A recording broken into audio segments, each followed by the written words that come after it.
DreAllDay.com.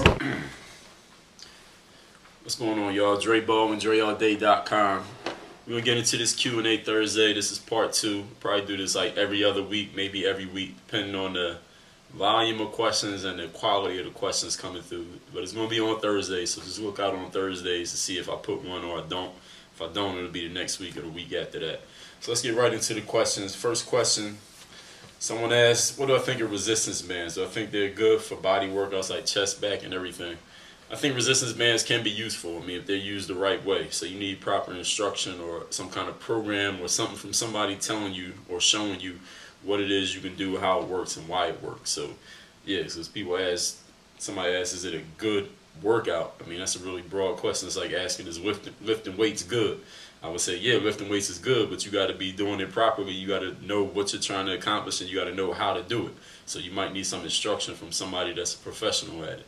Same thing with the resistance bands, but I do hear a lot of athletes start using bands in place of using weights. Like even a guy like T.O., the football player, he started using bands exclusively without weights, and he's in damn good shape. And a lot of other athletes I read about and hear about doing the same thing, but like I said, you need proper instruction to know what you're doing. So it's not just grab some bands and all of a sudden you're doing good. You got to know what you're doing and how you're doing it and what you're trying to accomplish while you're doing it.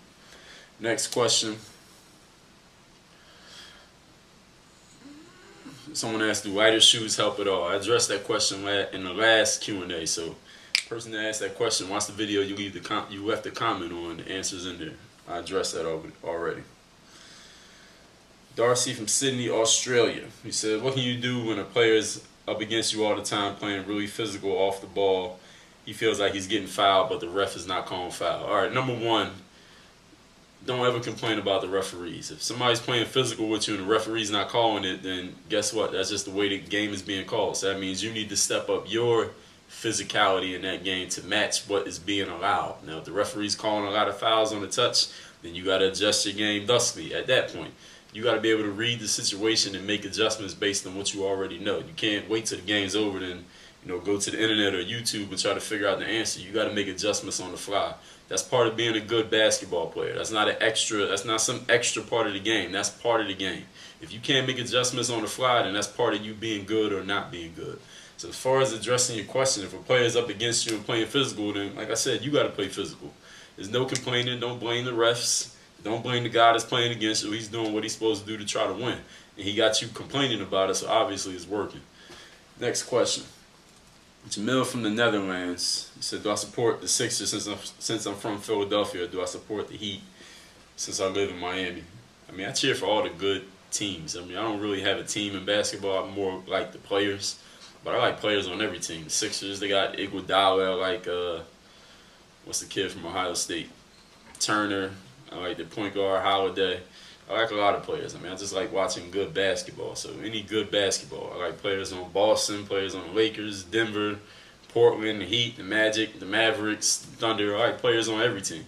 So any good players / good basketball going on, I'm going to support it because I like watching good basketball. So that's just it. Ryan from Scotland says he doesn't have a basketball court and there aren't any courts available to him. He can only work out twice a week. How can he improve his game without having a hoop? All right, well, Ryan, if you want to get better at basketball, you need to practice on a basketball court. So you got access to a court twice a week, then you need to be working out twice a week and doing what you can do during the allotted time that you have and maximizing it. Simple as that. So don't make excuses about not having a court at home or only having access 2 days a week. Some people only got access 1 day a week, so there's nothing for you to complain about.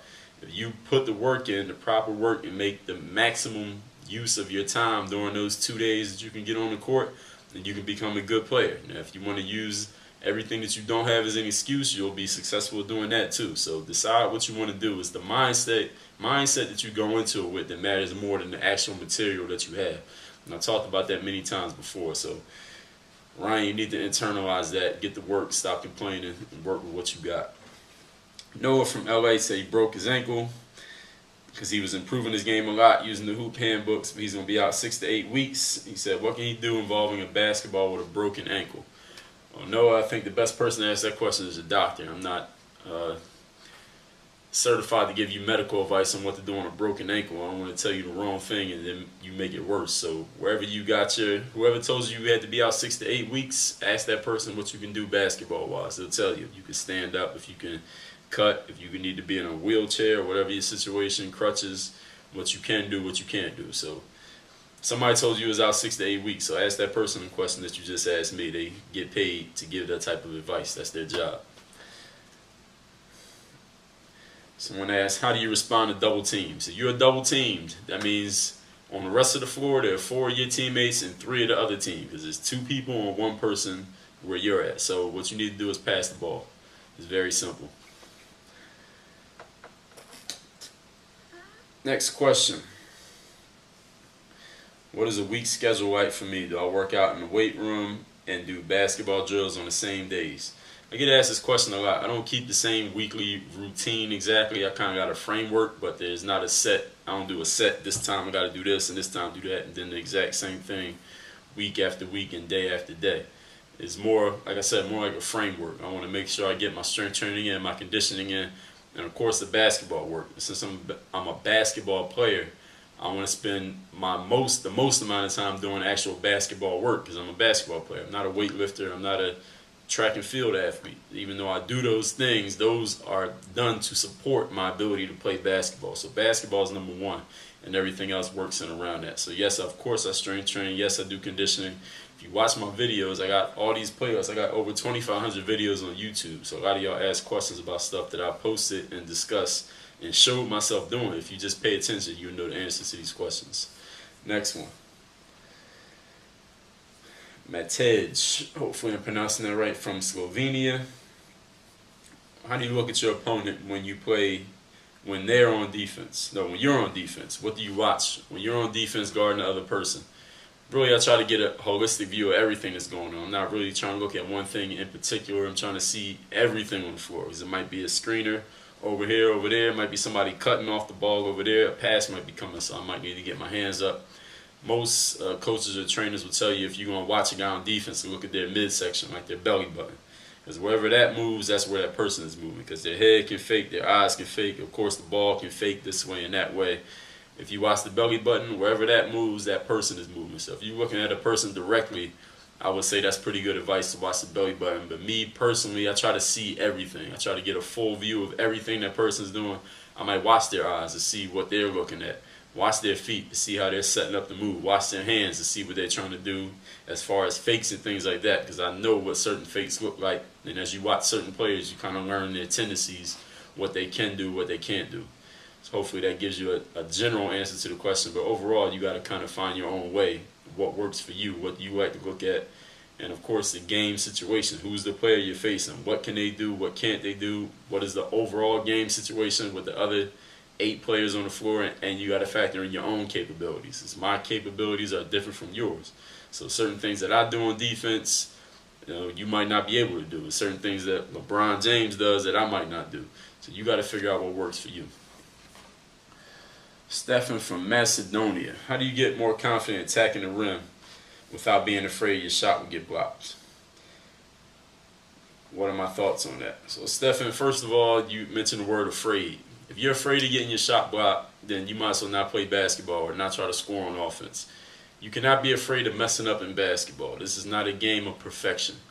In the NBA, you take a guy like Michael Jordan. He shot like in the 50% area for his career. That means roughly half the time he shot the ball, it didn't go in. He got his shots blocked. He got the ball stolen from him. He had turnovers.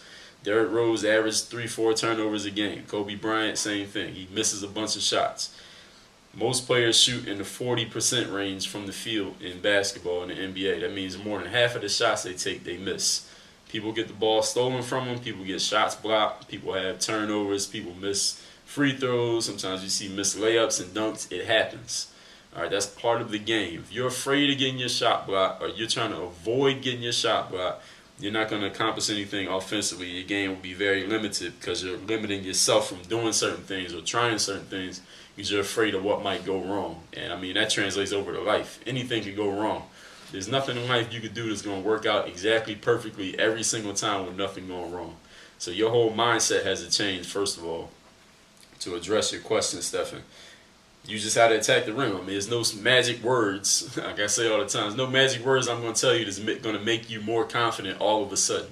You got to go out there and do it. Confidence comes from, I talked about this in the confidence tips video. You can look it up.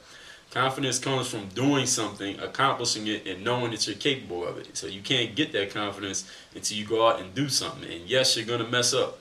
Yes, it might not go perfect every time. Yes, the other person might beat you out. But you won't get the confidence until you go out there and actually try to see what you're capable of. So you got to go out and do it.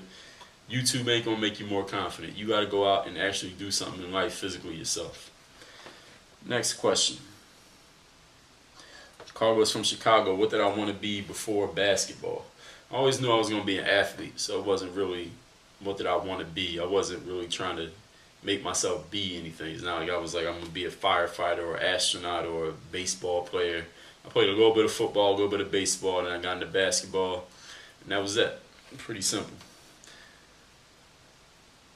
Jerzen from California. What was my greatest challenge as a teenager in basketball? The greatest challenge was just developing some game to the point where I could say that I could go somewhere and say, I know I can compete with anybody that's out here or in this gym or at this park or wherever I'm at. That's what I wanted to do. I don't think I had actually stated that as a goal or made that crystal clear, but there was a point when I knew I could compete with anybody no matter where I went, and that's when I really started to feel like, okay, I'm good at basketball. I know I can compete now from this point. I just keep developing my game. I can go to higher and higher and higher levels. But up until that point, that was probably around age 18, at the end of my senior year of high school, after the basketball season was over. That's the point where I said I can compete with any player anywhere. So that was my greatest challenge, just getting to that level where I could say that and mean it. Mike from Vegas says, what can you do after an off day to get you back into the right frame of mind? Well, Mike, first of all, that depends on what your quote-unquote right frame of mind is. So that it might be different for you than it is for me or for the other guy or for the third guy. So first of all, decide what your right frame of mind is, and then do whatever you was doing that got you into that frame of mind again after you're off day. Next question. John from Orlando, does your strength influence your shooting form? To have a good shooting form, do you need to get stronger? Shooting form influenced by strength, I would say, in a way, yes, but your shooting form is basically influenced by however you decide you want to shoot. So I could shoot one way one day and next day decide I want to change it. That don't have anything to really do with my strength. It just has to do with what I think I should be shooting, like what my form should look like, how I feel like shooting. If you add a certain amount of bulk to your body or you increase or decrease your flexibility, then of course maybe your shooting form will change because you have a different range of motion. You have a different movement in your body because you made physiological changes to your makeup, or like your size, your bulk in your shoulders, your arms, your chest, your back, your legs, etc., etc. Do you need strength to have a good shooting form? No, I don't think you need strength quote necessarily. The question is they're not really connected. Shooting form is just the way that you shoot the ball. That has nothing to do with where your muscles are. If you're talking about actually making shots, also the same thing. It doesn't have to do with where your muscles are. It just has to do with your ability to make shots. Now, if you get stronger, you might be able to shoot from further away from the basket, but it's not the same kind of muscles that if you just lift weights, like you see a bodybuilder at the beach, just because he got all those muscles doesn't mean he can shoot, like a free throw from half court. That doesn't mean he's that strong, because his muscles aren't basketball muscles. They're weightlifting muscles. So you got to build up the muscles that will help you as a basketball player. And as far as getting stronger, being stronger overall will help your overall game. But again, this is more of a nuanced question because each player has their own way of playing. If you look at a guy like Kevin Durant, he's not a real bulky guy. I can tell he's not a guy that spends a lot of time in the weight room. But he's a really good player. He's a really good shooter, and he can shoot from far away. And you look at a guy like LeBron James, and you can tell he's a built guy. He lifts weights. He's a real athletic, physical specimen. And he can shoot from just as far as Kevin Durant. He can score just as well, and he's just as good. And they pretty close to the same size, but they got totally different body types, but they're both maybe the two best players in basketball right now. So you can see just like that, and they play the same position, two totally different body types, but they're both very good. So it's not like you had to aim to try to be a certain way physically. You just got to figure out how you are, what works for you, what you want to do as a player, and go from there. John from Orlando, thank you for the question. Austin from Los Angeles. What can I do against people who play really physical defense in pickup games? I play pickup, so I can't really call the fouls. Austin, just like I said in the earlier question, someone asking about being played physically off the ball. If somebody's playing physical on you, then you need to step up the way you're playing to match that physicality. It's not about calling fouls. It's not about them playing overly physical. They're not breaking the rules. Physicality, this is a contact sport. Contact is part of the game. So if somebody's playing you physical, what you need to do is start playing physical back. All right, don't worry about calling fouls. Don't say it's the refs. Don't say they're playing overly physical. If you don't want to get touched, then go play tennis or golf or what's another sport? Swimming, badminton, one of them sports where nobody can touch you. Bowling, mostly baseball.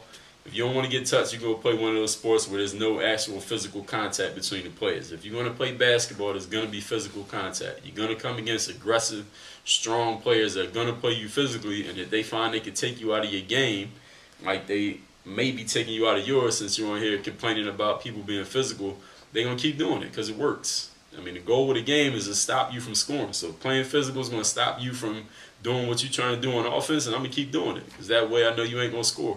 So you need to step up your game and figure out what you're going to do to combat that instead of worrying about what they're doing. Next question. Jonathan from Australia. I don't have enough power in my hands to shoot free throws, and I'll jump over the line if I jump. So if I go to the line for a free throw in a game, what's going to happen? Well, based on your description, Jonathan, you're probably going to miss the free throw. So what you need to do is get in the gym and work on your game. Get off the internet if you can't make a free throw. And that's it. Those are all the questions. Thank you, everybody, for coming through with the questions. That's Q&A Thursday. Anybody got more questions, you leave them in the comments to this video, and we'll get to it either next week, the week after, or whenever. We'll just see what the quality of the questions are, how long we're going to keep this going. Thank you again, everybody, for coming through with the questions. You know what I like to say, work on your game. DreAllDay.com. You watch me work on my game, now it's time to work on yours. The Hoop Handbook is a series of workout programs straight from my own personal experience working out and training on every aspect of basketball. Ball handling, shooting, scoring moves, scoring over bigger defenders, the crossover, post moves, your weak hand, off the court training, dunking, vertical, all of it's covered. All you got to do is follow the program step by step. The Hoop Handbook.